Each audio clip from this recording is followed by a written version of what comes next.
Vote উত্তর দিনাজপুর জেলার রায়গঞ্জ লোকসভা কেন্দ্রের। টানা কয়েকদিন ধরে প্রকৃতির উত্তপ্ত পরিবেশ। দিনের তাপমাত্রা কখনো থাকছে 40 ডিগ্রি, কখনো বা আবার 42 ডিগ্রি।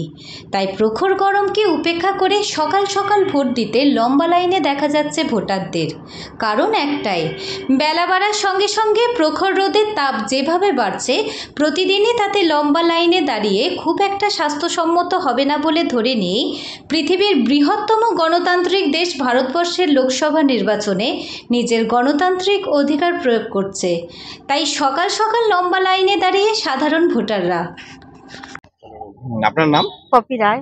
সকাল সকাল ভোট দিতে এসেছেন, কারণ কি? কারণ সংসারে অনেক কাজকর্ম থাকে, সকাল সকাল ওই জন্য আমি প্রতিবারই আসি, ভোট দিয়ে যাই। ভোটটা শান্তি মতো এখানে হয়, কোনো গন্ডগোল হয় না, সুস্বাস্থ্যভাবে হয়। আমি ভারতের নাগরিক। ধরে তো প্রচন্ড গরম। আর সত্যি কথা বলতে আমার শরীর ভালো না, ওই জন্য সকাল সকালই আসছি। খুব ভোরে উঠেছি, দেখলাম যে লাইন হয়ে যাবে বেশি, পারবো না তখন দাঁড়ায় থাকতে, ওই জন্য সকাল সকাল চলে এসেছি। ঠিক আছে।